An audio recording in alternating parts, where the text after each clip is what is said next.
Bismillahirrahmanirrahim. Assalamualaikum warahmatullahi wabarakatuh. Teman-teman, kami dari kelompok 4 yang beranggotakan saya, Faradila Syifa, Nenden Kintani, dan juga Syifa Nurmala akan menyampaikan materi mengenai perkembangan bahasa. Langsung saja kita ke pematerian yang pertama, yaitu oleh saya. Nah, yang pertama kita akan mengenal mengenai pengertian perkembangan bahasa. Nah, yang dimana perkembangan bahasa ini berasal dari dua kata ya, yaitu perkembangan dan juga bahasa. Nah, secara umum, perkembangan adalah proses menuju kedewasaan atau kematangan baik secara fisik, emosi, sosial, dan sebagainya. Atau bisa disebut juga sebagai perubahan aspek yang ada dalam diri seseorang. Nah, ini berkaitan dengan menaiknya kemampuan seseorang untuk melakukan sesuatu. Sedangkan bahasa merupakan alat komunikasi.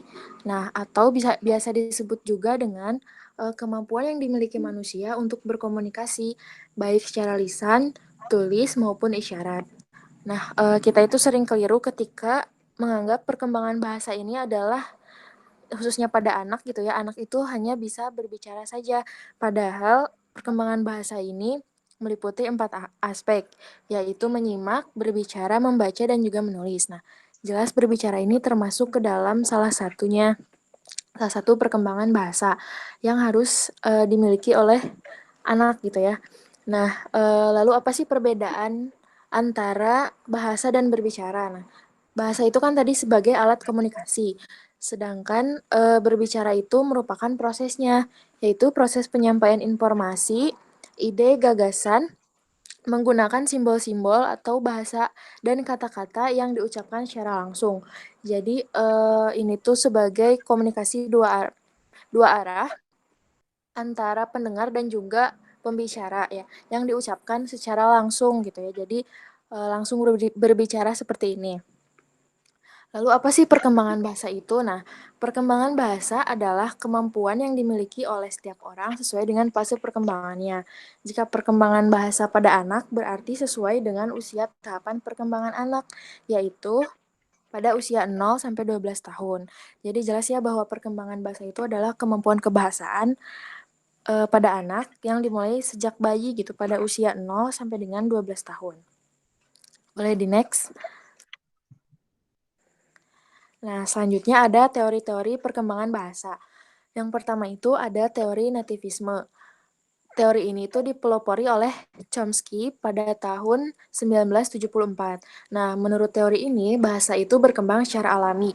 Maksudnya bagaimana? Jadi bahasa ini tuh memang sudah dimiliki dasar-dasarnya oleh setiap orang gitu. Jadi sejak manusia itu lahir, manusia sudah dibekali dengan LAD atau Language Acquisition Device. Nah, ini tuh sudah terprogram dalam otak kita.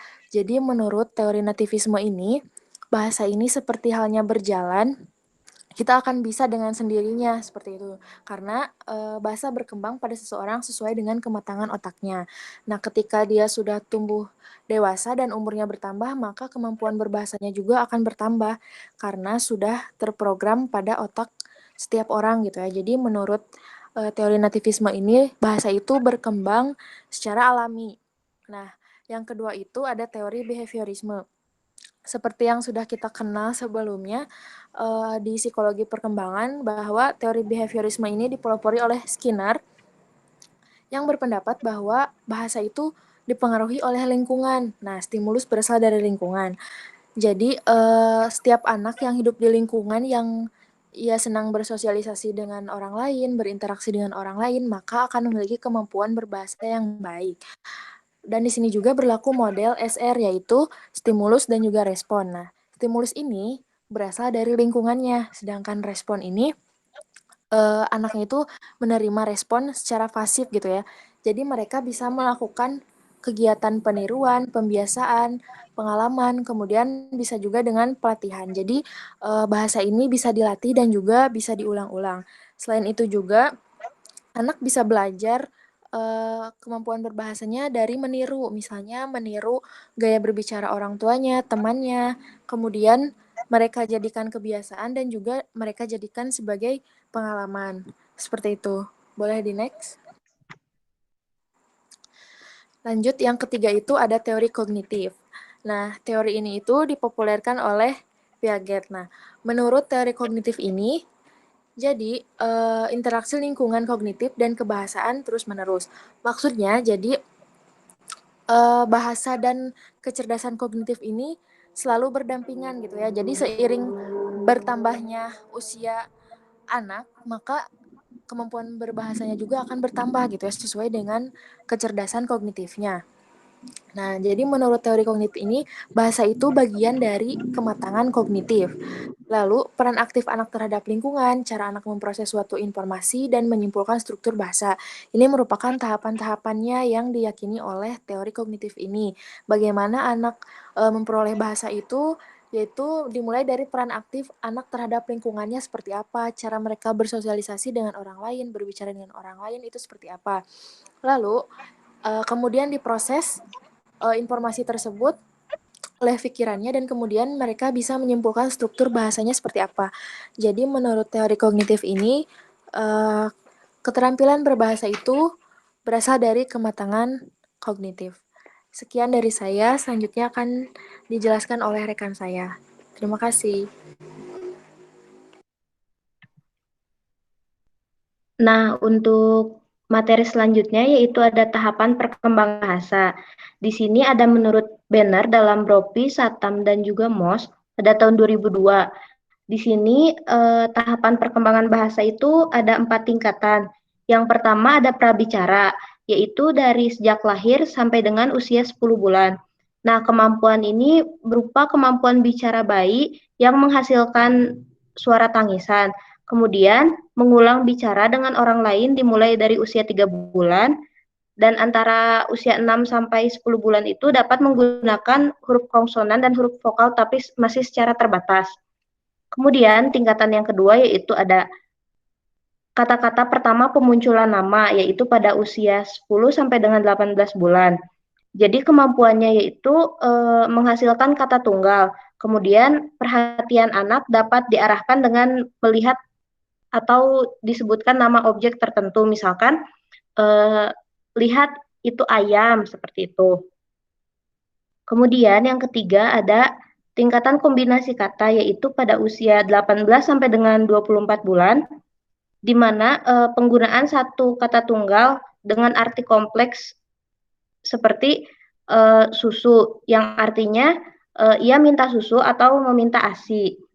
Kemudian ada penggunaan kombinasi kata untuk suatu kalimat seperti misalnya mama kue yang memiliki arti bahwa anak itu ingin memakan kue. Kemudian yang keempat ada tata bahasa yaitu 20 sampai dengan 30 bulan di mana perkembangan bahasa pada anak usia 20 sampai 30 bulan itu bisa menggunakan kata ganti saya, kita, dia dan kamu. Kemudian penggunaan kalimat dalam pola dan aturan yang teratur. Nah, ada yang menurut M. Sairlekens yaitu ada 4 periode. Yang pertama ada periode prelingual pada usia 0 sampai dengan 1 tahun. Disebut dengan periode prelingual karena anak itu belum bisa mengucapkan bahasa ucapan seperti yang diucapkan oleh orang dewasa. Perkembangan bahasanya itu ada bunyi resonasi, bunyi berdekut, bunyi berletter, dan bunyi vokabel. Kemudian yang kedua ada periode lingual dini, yaitu pada usia 1 sampai dengan 2,5 tahun. Pada periode ini, anak itu mulai mengucapkan perkataan pertama meskipun belum lengkap. Seperti misalnya, ketika anak merasakan kesakitan, ia tidak akan mengucapkan kata sakit, melainkan atit, seperti itu. Kemudian yang ketiga ada periode diferensiasi, yaitu anak usia 2,5 tahun sampai dengan 5 tahun. Yang mencolok dari periode ini yaitu keterampilan anak dalam mengadakan diferensiasi dalam penggunaan kata-kata dan kalimat. Kemudian yang keempat ada menjelang sekolah yaitu di atas 5 tahun. Pada usia ini anak sudah mulai bermain dengan kelompoknya sehingga anak mulai mengenal dunia luar dan kemampuan bahasanya pun akan bertambah. Nah, di sini selanjutnya ada faktor yang mempengaruhi perkembangan bahasa. Menurut Tarmansyah pada tahun 1996, ada 7. Yang pertama itu ada kondisi fisik, kondisi jasmani, dan kemampuan motorik. Kondisi jasmani anak itu meliputi kondisi fisik sehat. Nah, tentunya ketika anak mempunyai kemampuan gerakan yang lincah dan penuh energik, maka akan timbul rasa ingin tahu anak tentang benda-benda di sekitar dan kemudian akan mempengaruhi kepada perkembangan bahasanya. Yang kedua, ada kesehatan umum. Kesehatan secara umum ini menunjang perkembangan setiap anak, termasuk di dalamnya kemampuan berbahasa dan keterampilan berbicara. Ketika anak mengidap suatu penyakit, maka mengharuskan ia untuk diam di rumah sehingga ruang lingkupnya itu tidak terlalu luas dan kemampuan berbahasanya pun akan kurang. Kemudian yang ketiga ada kecerdasan. Kecerdasan pada anak usia dini meliputi fungsi mental intelektual. Karena menurut Elizabeth pada tahun 1972, anak yang memiliki kecerdasan tinggi belajar berbicara lebih cepat dan memperlihatkan penguasaan bahasa yang lebih unggul ketimbang anak yang tingkat kecerdasannya rendah. Maka dapat disimpulkan bahwa kelancaran keterampilan berbicara pada anak yang memiliki kecerdasan baik umumnya tidak mengalami hambatan dalam berbahasa dan berbicara. Kemudian ada faktor yang keempat, yaitu ada sikap lingkungan. Karena di sini lingkungan akan mempengaruhi perkembangan bahasa dan berbicara anak, seperti lingkungan bermain maupun dari lingkungan sekolah. Oleh karena itu, anak harus memilih lingkungan yang memancing dia untuk bisa berkomunikasi dengan baik. Selanjutnya, yang kelima ada kondisi sosial ekonomi. Kondisi sosial ekonomi ini dapat mempengaruhi perkembangan bahasa dan bicara. Karena kondisi sosial ekonomi seseorang ini bisa memberikan dampak terhadap hal-hal yang berkaitan dengan aspek tersebut. Salah satunya yaitu makanan. Ketika makanan yang bergizi diberikan kepada anak, maka akan memberikan pengaruh positif untuk perkembangan sel otaknya seperti itu. Kemudian faktor yang keenam ada kedewibahasaan. Kedewibahasaan ini yaitu kondisi di mana ketika seseorang berada di lingkungan orang lain yang menggunakan dua bahasa atau lebih. Meskipun banyak anggapan gitu ya, bahwa anak usia dini itu dapat belajar bahasa yang berbeda sekaligus, tetapi jika penggunaannya bersamaan, maka hal ini dapat mempengaruhi perkembangan bahasanya. Faktor yang terakhir yaitu faktor yang ketujuh, ada neurologi. Neurologis dalam bicara ini adalah bentuk layanan yang dapat diberikan kepada anak untuk membantu mereka yang mengalami gangguan bicara. Oleh karena itu, gangguan bicara penyebabnya dapat dilihat dari keadaan neurologinya. Adapun faktor neurologi yang mempengaruhi perkembangan bahasa, diantaranya bagaimana struktur susunan syarafnya, bagaimana fungsi susunan syarafnya, bagaimana peranan susunan syarafnya, dan juga bagaimana syaraf yang berhubungan dengan organ bicara. Sekian pematerian dari saya, akan dilanjutkan oleh rekan saya. Oke, baik. Bismillahirrahmanirrahim. Selanjutnya, saya akan membahas mengenai cara meningkatkan kemampuan berbahasa pada anak. Nah, di sini bahasa pada hakikatnya adalah ucapan, pikiran, dan perasaan manusia secara teratur yang mempergunakan bunyi sebagai alatnya. Nah, dalam Kamus Lengkap Bahasa Indonesia dikatakan bahwa kemampuan berasal dari kata mampu yang berarti yang pertama kuasa atau bisa atau sanggup melakukan sesuatu, dan kedua beradab. Kemampuan sendiri mempunyai arti kesanggupan, kecakapan, kekuatan, kekayaan. Sedangkan kemampuan menurut bahasa berarti kemampuan seseorang menggunakan bahasa yang memadai dilihat dari sistem bahasa, antara lain mencakup sopan santun, memahami giliran dalam bercakap-cakap. Nah, dari pendapat-pendapat di atas dapat disimpulkan bahwa kemampuan bahasa merupakan kesanggupan, kecakapan, kekayaan ucapan, pikiran, dan perasaan manusia melalui bunyi yang arbiter digunakan untuk bekerja sama, berinteraksi, dan mengidentifikasi diri dalam percakapan yang baik. Nah, setelah tadi dijelaskan, dari mulai teori perkembangan bahasa, juga faktor-faktor yang mempengaruhi perkembangan bahasa, selanjutnya di sini ada cara meningkatkan kemampuan berbahasa pada anak. Nah, anak di sini mengalami tahapan perkembangan yang sama, namun yang membedakan antara lain yang pertama sosial keluarga, kecerdasan, kesehatan, dorongan, hubungan dengan teman yang turut mempengaruhinya. Ini berarti lingkungan turut mempengaruhi perkembangan bahasa pada anak. Lingkungan yang baik, maka perkembangan bahasa pada anak pun akan baik dan begitu pun sebaliknya. Nah, perkembangan bahasa ini melibatkan aspek sensori motor terkait dengan kegiatan mendengar dan kecakapan memaknai dan produksi suara. Nah, maka dari itu di sini ada 4 keterampilan yang dapat meningkatkan kemampuan berbahasa pada anak. Yang pertama ada keterampilan menyimak, ada keterampilan berbicara, yang ketiga ada keterampilan membaca, dan yang terakhir ada keterampilan menulis. Nah, kita bahas yang pertama dulu ya, keterampilan menyimak. Dalam pengajaran bahasa, disebutkan bahwa menyimak berarti mendengarkan atau memperhatikan baik-baik apa yang diucapkan atau dibicarakan orang. Nah, menyimak melibatkan penglihatan, penghayatan, ingatan, pengertian, bahkan situasi-situasi yang menyertai bunyi dan bahasa itu disimak harus diperhitungkan dalam menentukan maknanya gitu. Seperti kita halnya menyimak sebuah cerita gitu. Jadi kita bukan hanya mendengarkan dan melihat saja orang yang sedang membacakan cerita, namun kita juga mengertikan apa makna dari yang orang itu ceritakan. Seperti itu.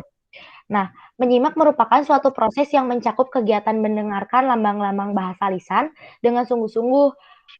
Jadi tidak hanya mendengarkan gitu, tetapi dalam menyimak pun kita harus memberikan dengan penuh perhatian, pemahaman, apresiasi, serta interpretasi untuk memperoleh informasi gitu kan, menangkap isu atau pesan serta memahami makna komunikasi yang disampaikan secara nonverbal.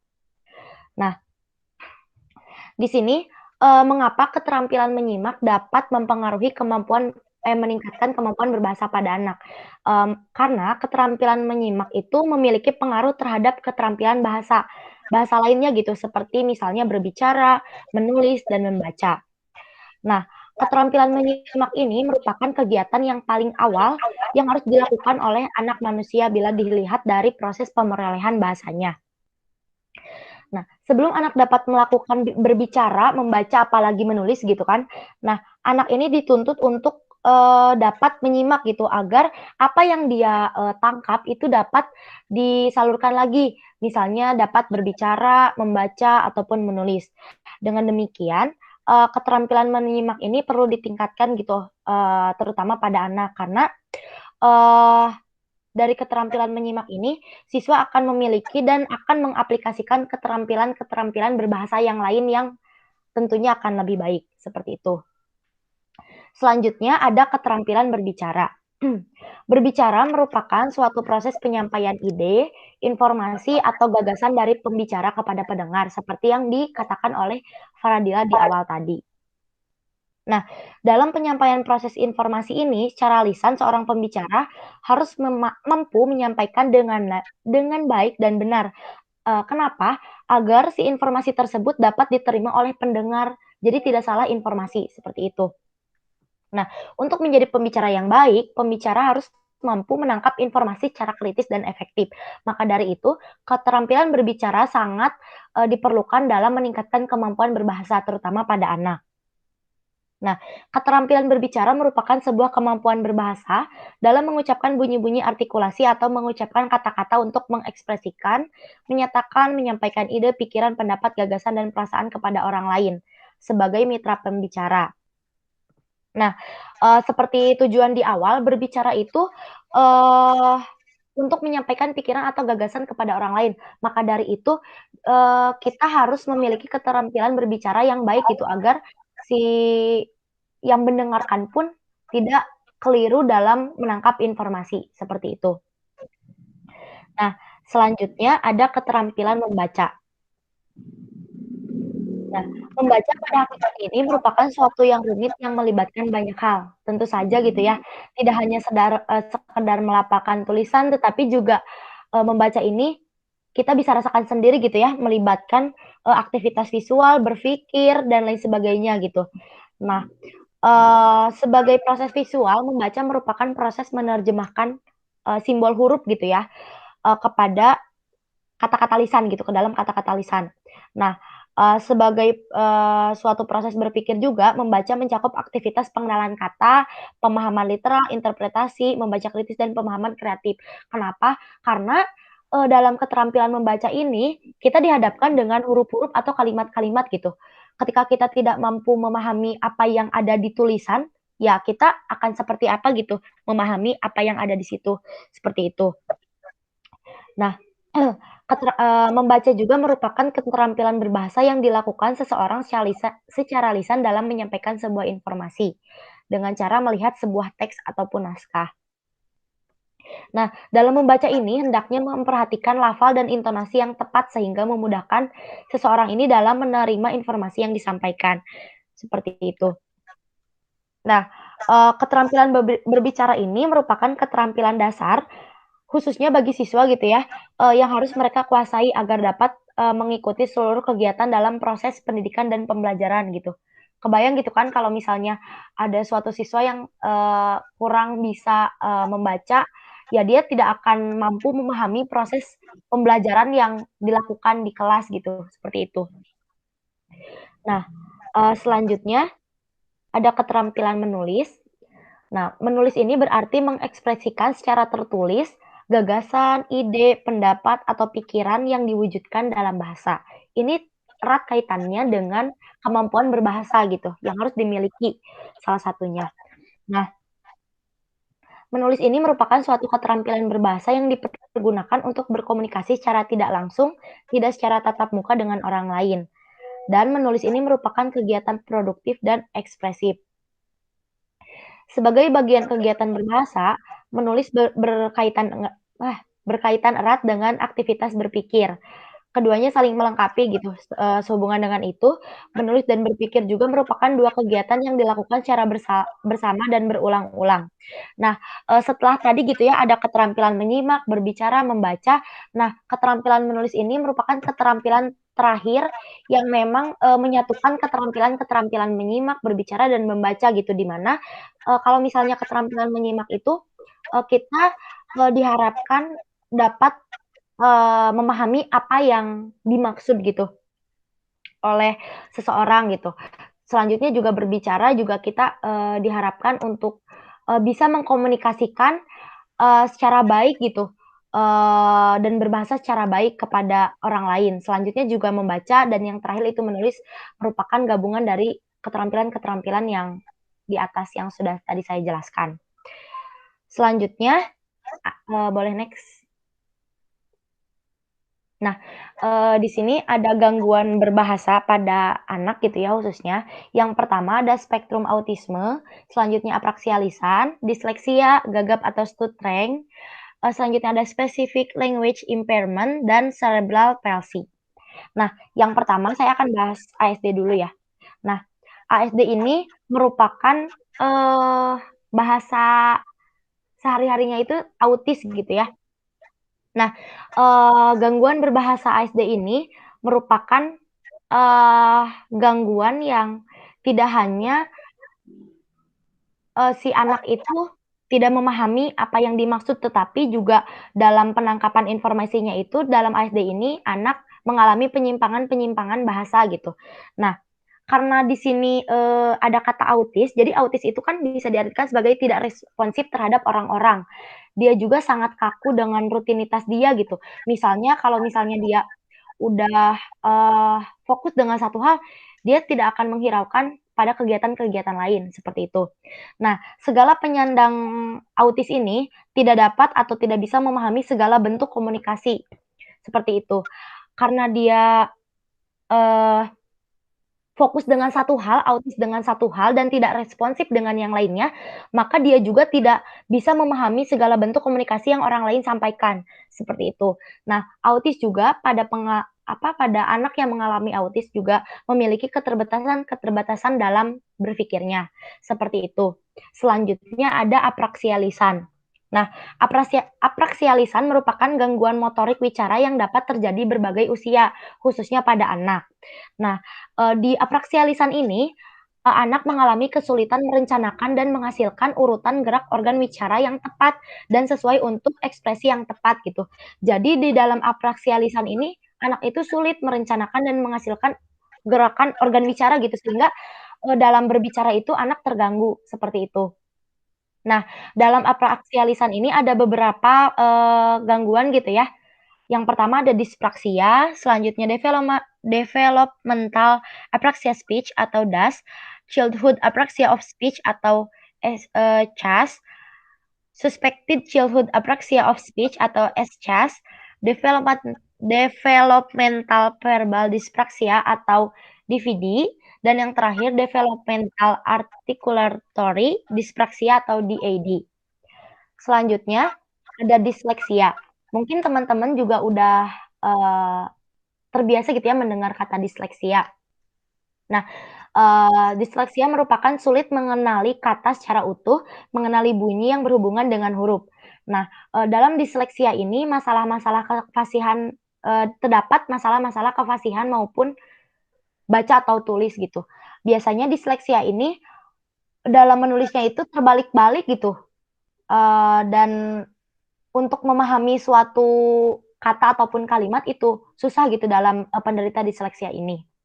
Selanjutnya ada gagap atau stuttering. Nah, gagap merupakan gangguan pada kemampuan untuk berbicara lancar dengan waktu yang tepat. Seperti itu. Kita juga mungkin tidak asing gitu ya dengan kata gagap. Banyak bahkan contoh nyatanya gitu ya. Kayak misalnya berbicaranya itu terbata-bata ataupun kayak gitu-gitu. Nah, itu merupakan gagap gitu ya. Selanjutnya ada specific language impairment atau gangguan bicara dan bahasa khusus. Nah, gangguan bicara dan bahasa khusus ini bersifat primer, yang artinya apa? Yang artinya ini murni karena gangguan perkembangan anak. Nah, dalam specific language impairment ini, si anak ini mengalami lambat bicara gitu. Selanjutnya ada cerebral palsy. Bisa dilihat dari kata awalnya yaitu cerebral gitu ya, yang berarti otak gitu. Nah, dalam cerebral palsy ini merupakan lumpuh otak gitu. Nah, lumpuh otak ini merupakan gangguan berbicara dengan beragam variasi kesulitannya, seperti itu. Mungkin sekian pematerian dari saya mengenai cara meningkatkan kemampuan berbahasa pada anak dan gangguan berbahasa pada anak. Selanjutnya saya kembalikan kepada moderator. Terima kasih banyak. Ya, alhamdulillah teman-teman, pematerian dari kami kelompok 4 sudah selesai. Apabila teman-teman ada yang ingin ditanyakan, boleh disampaikan melalui grup WhatsApp. Ya, terima kasih dari kami. Mohon maaf apabila terdapat banyak kekurangan dan kesalahan. Wassalamualaikum warahmatullahi wabarakatuh.